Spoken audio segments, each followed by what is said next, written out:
오늘 우리가 읽은 본문 로마서의 서두입니다. 바울은 편지를 쓸 때 늘 인사말로 은혜와 평강이라고 썼습니다. 이 둘이 가장 중요하다는 거죠. 이 평강이라는 말은 때로는 평화로도 번역되고요, 화평이라고도 번역되고 평안이라고 번역되는, 그러니까 한 단어로 포괄할 수 없는 굉장히 크고 입체적이고 미묘한 단어입니다. 모든 사람들이 평화를 원합니다. 여러분, 가정이 평화롭기를 바라지 시끄럽기를 바라는 사람이 있습니까? 교회도 직장도 평화롭기를 바랍니다. 더욱이 올 한 해는 우리 민족이 남과 북의 평화, 세상의 평화를 가장 간절히 바랬던 해이기도 합니다. 뿐만 아니라 우리 마음의 평안, 이것도 샬롬, 평화예요. 좀 평화로웠으면 좋겠습니다. 뜻대로 되나요? 잘 안 됩니다. 모든 사람들이 다 평화를 원한다고 하는데 평화를 누리는 것은 쉽지 않습니다. 왜일까요? 잘 지내자, 우리 한마음 돼서 화합해보자, 우리가 남이가 잘 안 돼요. 왜입니까? 여러분, 성경의 대답은 아주 분명합니다. 바울은 은혜와 평화가 중요하다고 생각해서 편지마다 은혜와 평화를 말하고 축복하는데 한 번도 평화와 은혜라고 순서를 바꾸어서 말한 적이 없습니다. 둘 다 중요하지만 뭐가 중요해요? 순서가 중요하다는 거죠. 은혜가 있어야 평화가 따라온다는 것입니다. 할렐루야. 오늘 우리 찬송했죠. 예수를 나의 구주 삼고, 3절에 주 안의 기쁨 누림으로 마음의 풍랑이 잔잔하니. 여러분, 이것도 순서가 중요해요. 많은 사람들이 마음의 풍랑이 좀 잔잔해지면, 우리 가족의 문제가 잦아들고 잠잠해지면 그제서야 은혜 받고 기쁨을 누리고 하지 않겠느냐 생각하는데요, 성경은 그렇게 말하지 않습니다. 풍랑이 있는 채로 골치 아픈 문제가 있는 가운데서 주님이 기쁨을 주시면 주 안의 기쁨 누림으로 마음의 풍랑이 잔잔해진다는 말입니다. 여러분, 오늘 예배하러 나오셨지만 건강의 문제, 가정의 문제, 복잡한 인간관계의 문제, 사업의 문제, 이 마음이 시끄러운 분들 많이 계실 겁니다. 여러분, 이 문제가 완전히 해결되어야 기쁨을 누릴 수 있습니까? 아니에요. 주께서 예배하는 가운데에 기쁨 주시기를 바랍니다. 그럴 때 그 기쁨 때문에 마음의 풍랑이 잔잔해지는 거예요. 여러분, 교회도 마찬가지입니다. 좋은 교회는 문제없는 교회가 아닙니다. 문제보다 더 큰 은혜가 임하는 교회가 좋은 교회입니다. 세상에 문제없는 교회가 있을까요? 없습니다. 우리가 초대교회 이상적이라고 하는데, 제가 초대교회 연구 전문인데, 여러분, 초대교회는 문제가 없었을까요? 풍랑이 없었을까요? 고린도후서 7장 5절, 우리가 마게도냐에 이르렀을 때의 도는 뭐예요? 이전에도 그랬다는 거예요. 이게 처음이 아니라는 겁니다. 문제를 경험합니다. 네 가지. 첫 번째, 우리의 육체가 편치 못하고, 두 번째, 사방으로 환난을 당하여, 세 번째, 밖으로는 다툼이요, 네 번째, 안으로는 두려움이라. 여러분, 초대교회 문제가 없었습니까? 아니죠. 우리가 초대교회로 돌아가자 그러지만요, 정말 초대교회로 돌아가면 우리 중에 교회 안 나올 사람 많을 거예요. 사도행전 20장에 나오는 드로아의 교회, 앉을 자리 아니라 설 자리도 없었어요. 창문에 걸터 앉아 있던 아이가 떨어져 죽은 이야기. 여러분, 그 공간을 한번 상상해 보십시오. 얼마나 여러분 하루 종일 노동에 시달린 사람들의 그 땀 냄새, 그 협소하고 언제 핍박을 받을지 모르고. 여러분, 그게 초대교회예요. 게다가 예배 드리러 왔다가 죽은 사람도 있었잖아요. 어떻게 우리가 문제가 없던 교회라고 할 수 있겠습니까? 많은 문제가 있었지만, 심각한 시련의 연속이었지만, 그래도 역동적인 복음의 능력을 누릴 수 있었던 것은 그 문제들보다 더 큰 은혜가 있었기 때문입니다. 여러분, 인생에 문제 없는 날, 모든 문제가 다 사라지고 풍랑이 잔잔해질 날을 기다리지 마십시오. 그날이 죽는 날입니다. 저는 문제없는 교회를 원하지 않습니다. 다만 우리가 겪는 크고 작은 문제들보다 더 크고 풍성한 은혜가 있는 교회를 소망합니다. 여러분 인생에, 여러분 가정에, 여러분 자녀들의 미래에도요 문제가 있겠죠? 없기를 바라지만 아무 문제가 없기를 바랍니다. 아주 비현실적입니다. 문제가 있겠지만 그것보다 더 큰 은혜를 경험하는 삶이 되기를 원합니다. 여러분 성경 프로그램에 은혜라고 검색을 해보시면 맨 처음 은혜가 등장하는 대목이 창세기 6장 8절입니다. 그러나 노아는 여호와께 은혜를 입었더라. 근데 원어의 표현은 약간 다릅니다. 영어로 옮겨보면 But Noah found favor in the eyes of the Lord. 우리 성경에 없는 게 나오죠. 여호와의 눈에 in the eyes of the Lord가 나옵니다. 이 favor라는 말은 잘 봐준다는 말이에요. 잘 봐준다, 호의. 은혜는요 하나님이 잘 봐주신다는 거예요. 구약 성경에 계속해서 비슷한 표현이 많이 나옵니다. 룻기 2장에 보면요, 룻이 엎드려 얼굴을 땅에 대고 절하며 그에게 이르되 나는 이방 여인이거늘 당신이 어찌하여 내게 뭐를 은혜를 베푸시며, 은혜를 베푸시며. 이것도요 영어로 보면 이렇게 나옵니다. 원어에 가까운 표현, Why have I found favor in your 뭐예요? eyes, 눈. 하나님의 눈. 하나님이, 여러분 은혜는요 아주 쉽습니다. 하나님이 우리를 잘 봐주시는 게 그게 은혜예요. 여러분 자녀를 어디다가 맡긴다 생각하십시다. 아주 어려운 곳에 보낸다 생각하십시다. 가서 그곳 어른한테 인사하고 올 때 뭐라 그랬습니까? 잘 봐주십시오. 무슨 말이에요? 잘 봐주십시오가. 잘 봐주지 않고요 냉정하게, 여러분 깐깐하게 따지기 시작하면요 살아남을 수가 없다는 거예요. 잘 봐줘야 살 수 있는 거예요. 우리 한 사람 한 사람 하나님이 잘 봐주셔서 이 자리까지 온 줄 믿습니다. 은혜는 뭐라고요? 하나님이 우리를 잘 봐주시는 거예요. 여러분 이 세상 최고의 정책, 최고의 사회사업은요 약한 자들을 따뜻한 시선으로 보는 데서 시작합니다. 가난한 사람들, 장애인들, 나그네들, 차별받는 사람들, 그들도 인간다운 대우를 받아야 될 사람으로 보는 거예요. 복음은 이런 차원을 포함합니다. 그래서 세계 사회 사업의 역사는 기독교 역사라고 해도 과언이 아닙니다. 그러나 복음은 그것을 넘어섭니다. 우리 한 사람 한 사람을 절대 다른 것으로 대체할 수 없는 존재로, 절대로 잃어버릴 수 없는 존재로 보십니다. 천하보다 귀한 생명입니다. 세상 그 무엇과도 바꿀 수 없는 너, 다른 거 다 있어도 너 없으면 나는 안 돼, 그런 마음으로 하나님께서 우리를 보시는 줄 믿습니다. 그래서 나를 잃지 않기 위해서 하나님은 아들을 이르셨습니다. 나를 위해서 외아들을 십자가에 못 박으셨습니다. 이것이 복음입니다. 이것이 은혜입니다. 여호와는 긍휼이 많으시고 은혜로우시며 노하기를 더디하시고 인자하심이 풍부하시도다. 이는 하늘이 땅에서 높음같이 그를 경외하는 자에게 그의 인자하심이 크심이로다. 동이 서에서 먼 것 같이 우리의 죄가를 우리에게서 멀리 옮기셨으며. 함께 읽을까요? 아버지가 자식을 긍휼히 여김같이 여호와께서는 자기를 경외하는 자를 긍휼히 여기시나니. 아버지가 자식을 보는 눈길, 자식이 못나도, 자식이 실수해도, 혹 세상이 다 멸시하고 손가락질을 해도 부모만큼은 그 편에 서잖아요. 끝까지 자식 편에 서잖아요. 단점이 수없이 많아도 어떻게 하나 있는 좋은 면을 보려고 노력하잖아요. 그것이 하나님께서 우리를 보시는 시선인 줄 믿습니다.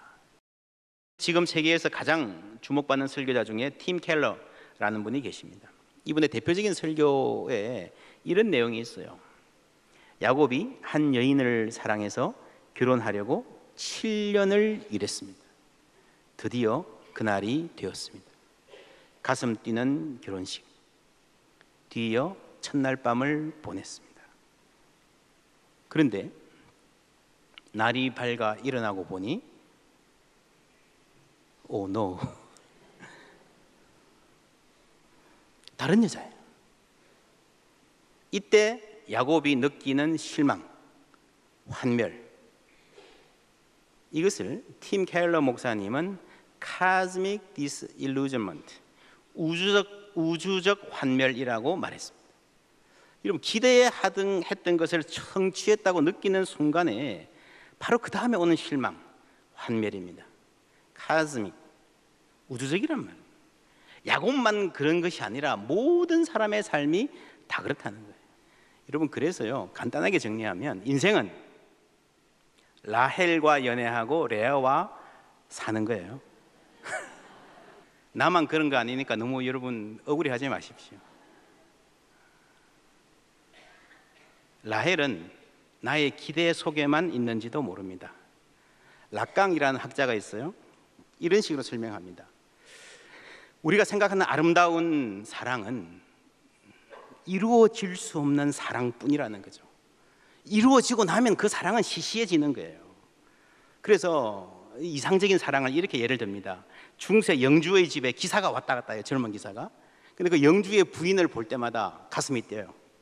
얼마나 우아하고 품이 있고 고상한지 사모하고 연모합니다.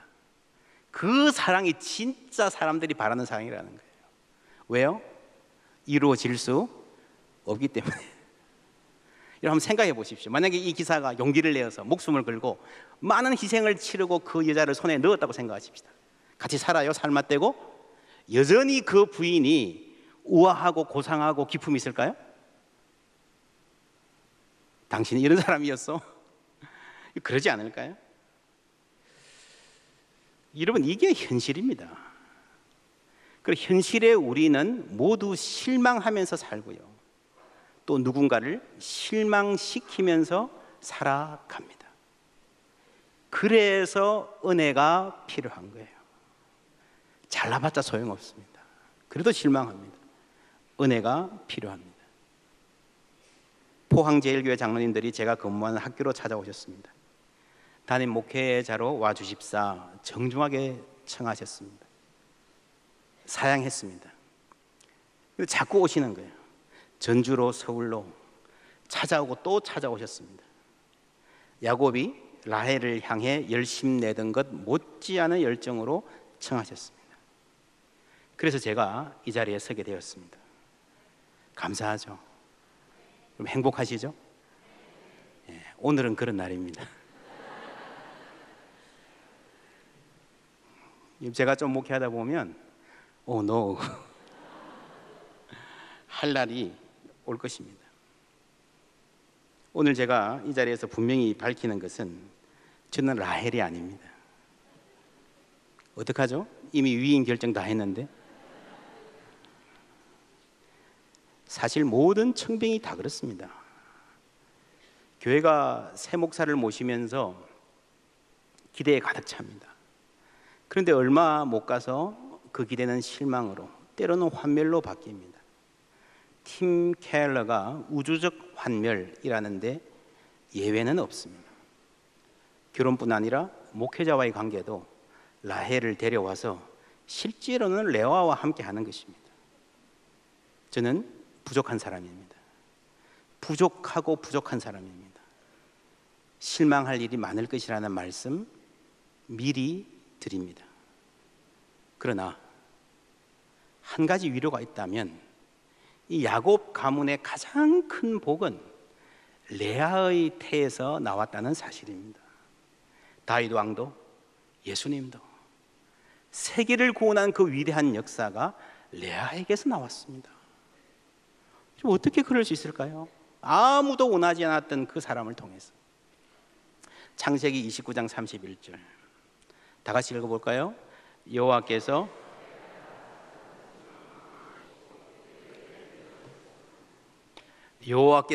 보시고, 여호와께서 보시고. 결국 우리의 인생은요, 내가 잘난 거에 달려있지 않습니다.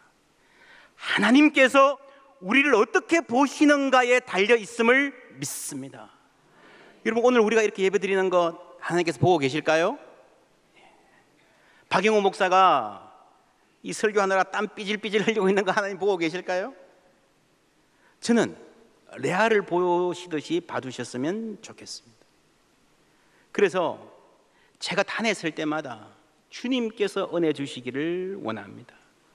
여러분 예배 자리에 나올 때마다 하나님께서 보시고 불쌍히 여기시고 은혜 주시기를 바랍니다. 이 박 목사가 능력도 없으면서 큰 교회 맡아서 이끌어 가느라고 고생하는 것을 여호와께서 보시고 여러분과 여러분 자녀들의 삶도 이런 눈으로 보아주시면 좋겠습니다. 이 어려운 경제 상황에 사업하느라 이리 뛰고 저리 뛰고 정말 입이 바짝바짝 마르고 입 타들어가는 그런 여러분 모습을 여호와께서 보시고, 여러분 자녀들 공부하느라 정말 고생하는 것, 취직이 안 돼서 앉아서 이력서 쓰고 또 쓰고 혹 날 써주는 데 없나 애타하는 그 모습을 여호와께서 보시고, 젊은 부부들 아기 키우느라 힘들어하는 모습을 여호와께서 보시고, 우리 어르신들 팔다리 허리 안 아픈 데가 없고 안팎으로 쇠약해져서 매일 약을 한 줌씩 드셔야 되고 사흘이 멀다 하고 병원 출입해야 되는 그 연약함을 여호와께서 보시고, 이 인생의 거센 도전 앞에서 한없이 무기력해지고 초라해지는 우리의 모습을 여호와께서 보시고, 주님이 봐주시면 그걸로 족하지 않겠습니까? 은혜 주시지 않겠습니까? 은혜 원합니다. 하나님 우리 좀 잘 봐주세요. 그렇게 살기를 원합니다. 레아는 어떤 사람이었습니까? 우리가 가진 성경에 보면은 창세기 29장 17절 레아는 시력이 약하고 이렇게 되어 있습니다. 세번역 성경에 보면요, 레아는 눈매가 부드러웠으며 이렇게 되어 있어요. 같은 단어인데 약하다라고 번역할 수도 있고 눈매가 부드러웠다고 번역할 수 있고, 이제 점점 눈매가 부드러웠다는 쪽으로 번역하는 학자들이 많아집니다. 저도 눈매가 부드러웠다는 쪽으로 이 마음이 자꾸 기웁니다. 여러분 눈매가 부드러웠다. 부드러운 눈매의 반대는 뭐죠? 카리스마 넘치는 눈매, 레이저 삐빅 쏘는, 그죠? 사람들이 움찔하고요, 말도 얼마나 딱 부러지게 하는지, 남들 못하는 거 실수하는 거 잡아내는 그 매의 눈, 저는 그런 카리스마 싫습니다. 여러분 지금 한국 사회에 미투, 갑질 이게 다예요. 한때 카리스마를 자랑하던 사람들이 대부분입니다. 그렇죠? 지금 한국교회를 힘들게 하는, 한국교회를 정말 이 이름을, 주님의 이름을 땅에 떨어뜨리는 사람들도요, 다 카리스마 있는 지도자들이 문제인 거예요. 카리스마에서 말을 빼면 뭐가 되는지 아십니까? 카리스, 뭐죠? 은혜입니다. 은혜. 은혜는 잘 봐주는 것이라 그랬습니다. 그래서 저는 그런 사람 되고 싶습니다. 눈매가 부드러운 남자, 눈길에 은혜가 있는 목사가 되고 싶어요. 여러분 예수님은 어떤 눈을 가지셨을 것 같습니까? 카리스마. 네, 그렇겠죠. 예수님의 권위에 압도되어서 움찔하던 때도 때로 있었을 거예요. 그러나 여러분 대부분의 순간에는요, 예수님은 카리스, 은혜의 사람이었습니다. 눈매가 부드러운 남자였을 것 같아요. 어떻게 알 수 있습니까? 여러분 예수님이 가는 곳마다 어린아이들이 가까이 다가와서 매어 달리고 그러잖아요. 여러분 어린아이들이 뭘 볼 게 있다고 했으니까 따라가겠습니까? 사탕을 줬습니까? 뭘 줬습니까? 여러분 어린아이들의 맑은 눈으로 사람을 아는 거예요. 사람을 따지고 판단하고 평가하는 서늘한 카리스마의 눈이면 아이들이 다가가겠습니까? 아니에요. 은혜가 무엇입니까? 하나님이 우리를 잘 봐주시는 거예요. 그러면 은혜 받은 사람은 어떻게 삽니까? 우리도 할 수만 있으면 이웃들의 좋은 면을 보고 너그럽게 말하고, 여러분 그게 예수님 닮아가는 것입니다. 우리가 많은 말을 하고 살아갑니다. 여러분 그 수많은 말들 중에 딱 한마디만 할 수 있다면 여러분 무슨 말을 택하시겠습니까? 무슨 말이 필요하겠습니까? 어렵습니까? 제가 질문을 바꿔볼게요. 해외여행을 갑니다. 말을 모르는 나라예요. 딱 한마디만 배워서 가면 여러분 무슨 말을 배워가겠습니까? 오케이? 오케이는 아니에요. 여러분 아무 데 나가서 오케이 하다 큰일 납니다. 땡큐, 아리가또, 쎄쎄. 그렇죠? 저도 지난달에 중국 갔다 왔는데요, 통역으로 강의하고 했는데, 여러분 그냥 중국말 한마디 못해도 쎄쎄만 하면 되더라고요. 패키지 여행 가면 기사한테 내릴 때 쎄쎄 하고, 그렇죠? 웃는 얼굴로. 식당에 가서 웨이트레스한테 쎄쎄 하고요. 하루 일과 마치면 가이드에게 쎄쎄 하고. 그러니까 여러분 가만히 보니까 우리가 딱 한마디만 필요하면 그거는 감사하다는 말이에요. 그렇지 않습니까? 나머지는 다 웬만한 그냥 손짓 발짓으로 다 됩니다. 그 감사하다는 말이 스페인어로는요, 여러분 주보에 이런 엽서 한 장 들어있죠. 꺼내 보시겠습니까?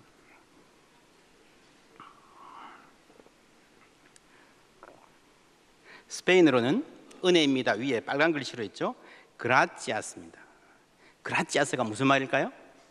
영어의 grace, 은혜라는 말이에요. 스페인 사람은 감사합니다 할 때 은혜입니다 라고 말을 하는 거죠. 그 위에 에우카리스토라는 말이 있습니다. 에우카리스토 뭘까요? 에우, 유, 좋다는 말이고요. 카리스, 뭐예요? 은혜죠, 은혜. 이런 신약 성경에 기록된 그리스어도 감사합니다 라고 할 때 은혜입니다 라고 말하는 거예요. 여러분 아침에 일어나서 잠자리에 들 때까지 우리가 하는 그 많은 말들 중에 가장 소중한 말, 가장 필요한 말, 마지막까지 내 입에 붙어 있었으면 좋겠다는 말이 이 말이면 좋겠습니다. 감사합니다, 은혜입니다. 그래서 오늘 교회에서 이 부임 예배 기념 선물로 엽서 한 장씩 드립니다. 소중하게 간직하시기 바랍니다. 성경책에 끼워 놓으셔도 되고요, 집에 가서 여러분 자주 보시는데 붙여 놓으시고 자주 묵상하실 수 있으면 좋겠습니다.